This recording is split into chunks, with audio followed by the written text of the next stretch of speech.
from here, you got all the... I don't got anything written down for...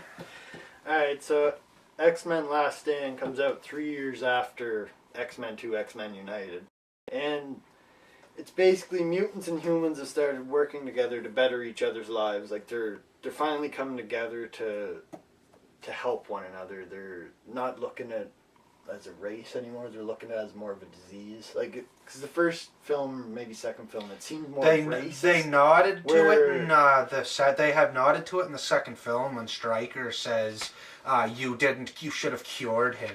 And then that's whenever you think, oh my God, they think it's some kind of disease. Whereas in the third film, you realize it is a disease. They figured out some kind of way that. Because think, if they made a cure, they just couldn't cure a colored guy and turn them into white. So it's not like that. It is a disease. It is a disease. But it comes off as a race. That's how it began. It as a prejudice, but then they're like, you can be cured. Like, just take your time, and we'll be able to help you. But Magneto doesn't see it like that, and that's where he's coming from. But yeah, this movie, a wealthy man with a mutant child, same as the second one, actually, kind of in a way. But he comes up with a cure to cure the disease, obviously. And it kind of, when he makes the cure, it causes friction between the mutants and other mutants and humans, because there's mutants that want to turn human, and there's mutants that think you should be yourself and take pride into being a mutant. And that's where, if I lived in that world, I could understand both perspectives. Because you see people like Wolverine. Why would you want to get rid of your powers? But then you see people like Rogue, and it's like, and what are your powers worth? What are your powers worth? She can't even kiss her boyfriend. Yeah, for example. Like, some of the powers are they're almost pointless. So you understand where some of the mutants are coming from, and I think they wanted you to feel that way with it. Like, I like that. Yeah, like this movie, it does get a little bit of shit, but like I don't get where all the shit's coming from. Even I gave it shit up until I rewatched it, and after rewatching it, the story, they could have built the story up so much better and made Dark Phoenix more of a bad guy that I think she deserved to be. But like you said earlier, at the time, the director and the Fox, they didn't have the balls to... They didn't have the guts to do something different, because a superhero movie is basically the good guys always gotta win and everything. They, like, at the end, they do kind of nod that Dark Phoenix is the bigger bad guy, because Magneto's shot with the things, and he looks at it and he's like, what have I done? But in my head, that Dark Phoenix is the bad guy of that movie, because Magneto, he's going to check her, he's hanging out with Professor Xavier and all this. Like, I don't really see one bad thing for Magneto. You didn't rewatch it. I haven't rewatched it. Because it's basically Magneto twisting Jean Grey to his benefits. Then at the end, when all the other mutants are dead and he's got no weapon left, he's like, Jean, go do your thing. As soon as she starts doing her thing, he's like, what have I done? And then 2 minutes later, Logan kills her. It's like, she should have had that arc when Professor X died. Magneto should have died in the house with him, and she should have carried the rest of the story. She should have been the one bringing that bridge over. I would have been perfectly fine with that. I just think she should have taken over the main villain. Like, she had 2 minutes of spotlight. In the end, I do feel as though they did make it look like she was the bad guy, because in the end, as you said, she gets killed off, and Magneto, therefore, he does lose his powers in this movie. They also make her still seem alive. like a victim too, because she's split personality, right? Like, Jean Grey's in there, and Dark Phoenix is in there, and they're like, that's why she's. See, I never even thought of it that way. Well, that you didn't rewatch it. They mention a lot about it. That's why I respect this movie more. But the reason why it's not as highly rated as the other ones is because they tried to make Magneto seem like the bad guy he is. I love Magneto. I don't like even that bridge scene. It's one of my favorite scenes in the movie when he lifts the bridge out of the ground. I just feel she should have killed him and Professor X in that house, and Jean Grey should have been the one to lift the bridge up, because she has those powers. It's just not metal. She can do whatever the hell she wants. She can move anything. That's why it would have been the same outcome. It's just the little battle would have been way more intense, and Jean Grey would have got more of a spotlight, which I think she deserved.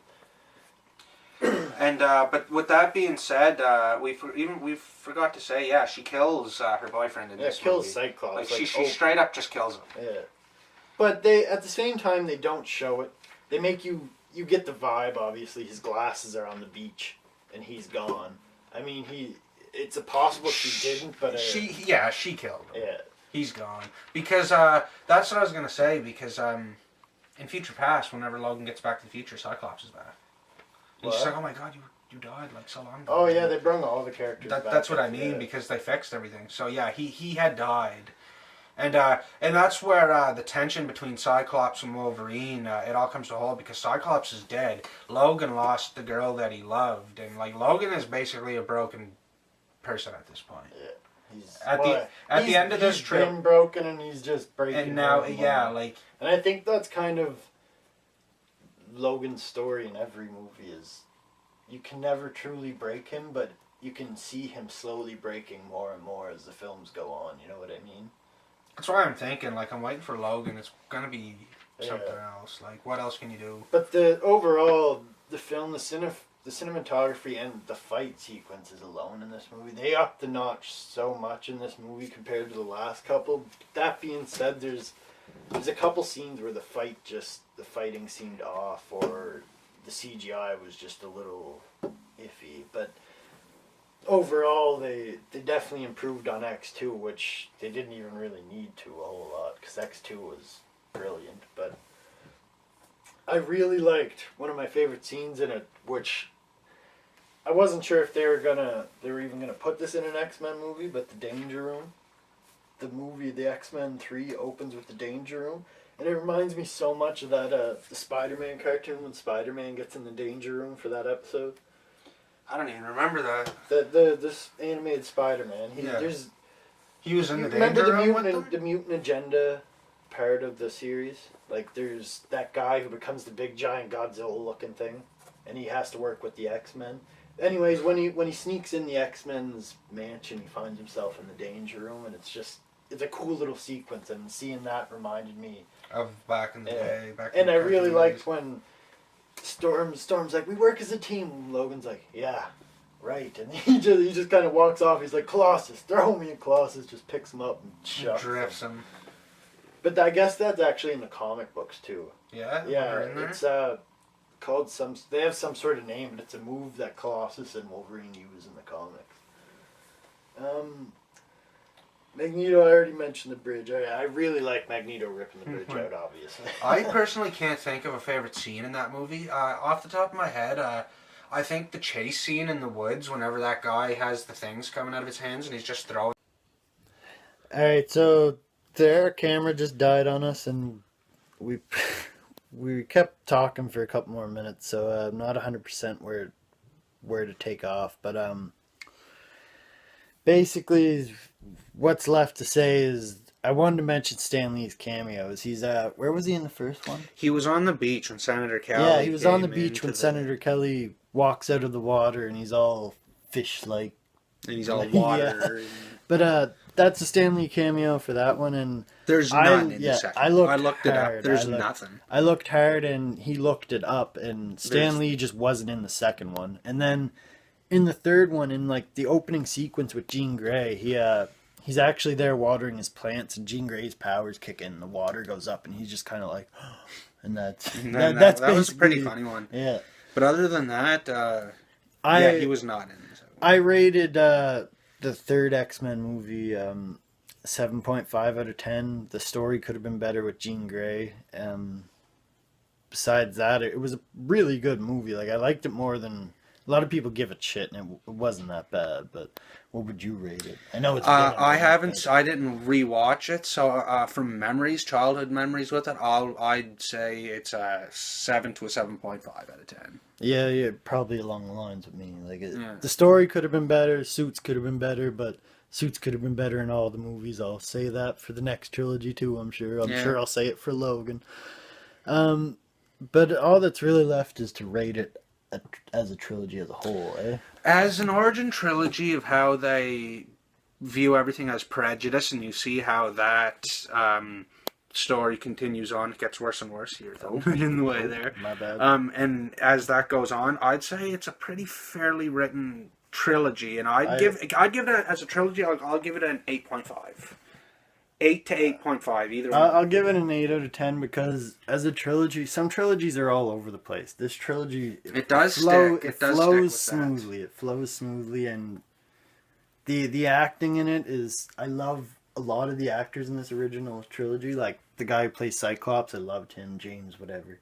Hugh Jackman as Wolverine, obviously. Halle Berry as Storm, so much better than Catwoman. Like, it's not even. No, I know, but like her as Storm versus her as Catwoman. There's a bunch of other actors I wanted to give props to, but this video turned out way longer than we talked for a good half hour. I was expecting to talk for maybe 20 minutes. I was thinking like 10 minutes. Next time we do a video, we may have to consider either doing them individually or a two-parter. Yeah, maybe.